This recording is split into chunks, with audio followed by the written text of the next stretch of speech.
Kenneth Chase was born in 1932 by a difficult labor, which his mother wouldn't survive. This event drove a rift between him and his father that never closed. As the boy grew, so did his father's resentment and his drinking habit. By the time Kenneth was at school, they lived mostly separate lives. Academically, he was unremarkable, coasting by on his significant athletic prowess.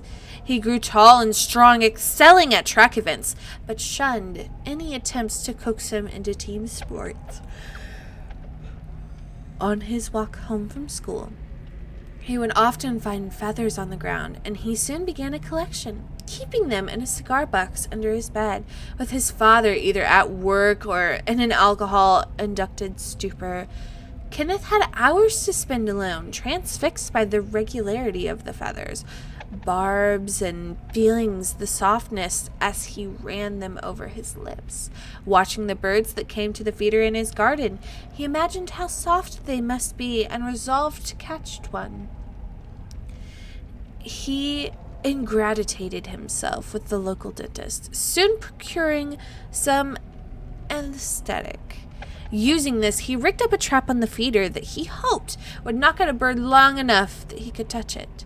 After a few failed attempts, he managed to trap a robin. As it lay in his hand, he felt a sudden rush of a life at his mercy. He had planned to release it once it recovered from the anesthetic. Instead, as its eyes flickered back into consciousness, it began to struggle. His grip remained firm. His fingers slowly tightened around its throat, squeezing until its chest feathers were finally still. He disposed of the body, keeping just a feather, with which he started a new collection, discarding the others as fake. By the late 1940s, Kenneth had left school and started working as a busboy at a local diner. He had also escalated to larger prey like squirrels, raccoons, and dogs, becoming skilled at customizing the anesthetic dosage for each. In early 1954, a young man went missing, and the town was turned upside down in the search. A few months later, Kenneth's father, while doing some work in the crawl space under the house, found a cigar box.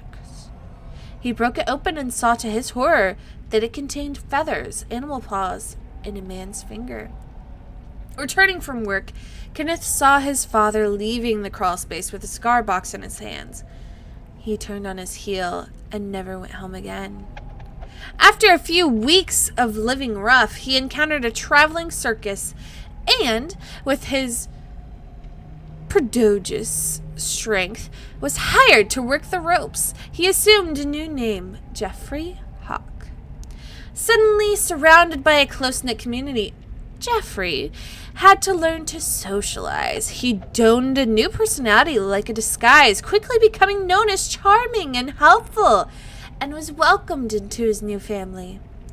Over the next decade, he stayed with the circus, traveling the length and breadth of the USA, but with the alternate life providing a few repercussions. He fell into bad habits. Drink, junk food, drugs. He indulged all of them to excess. For a time, these vices were enough, but then his old urges returned, and his nomadic existence became a cover for him to resume killing. He stole clothes and makeup from performances, fashioning as a disguise that would let him get close to his victims before he anesthetized them, bringing them back to his caravan where they would awake to find themselves bound at his mercy. He would finally get to have his fun, mentally and physically torturing them, their screams fueling him before being lost in the night.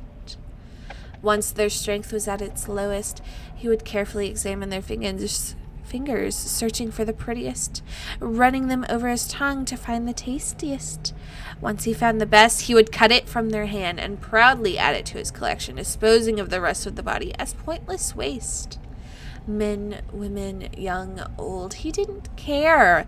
The essence of a good collection is in the variety and the memories and the stories they invoke. He removed the costume less and less, shedding his old personality with it. Fully embracing the clown, his true self. With time, he became complacent and sloppy. A victim managed to work free of her bindings while he was sleeping off the drink. She escaped screaming for help, and he awoke to find the rest of the circus bearing down on him. He whipped his horse, and the caravan disappeared into the night. Since then, he has roamed the country, a parasite who could always be found at a carnival or circus, but who would never been seen on any playbill. He lured those brave or foolish enough to come near, trapped them, and moved on before they could be found missing. Somewhere along the way, he left the ordinary roads of the USA behind him, traveling through a veil of mist and entering a new realm. It was a place of transience and impermanence, perfectly suiting the life he had chosen to lead. Feeling more at home than he had in his entire life, he set up camp and waited for his first visitor.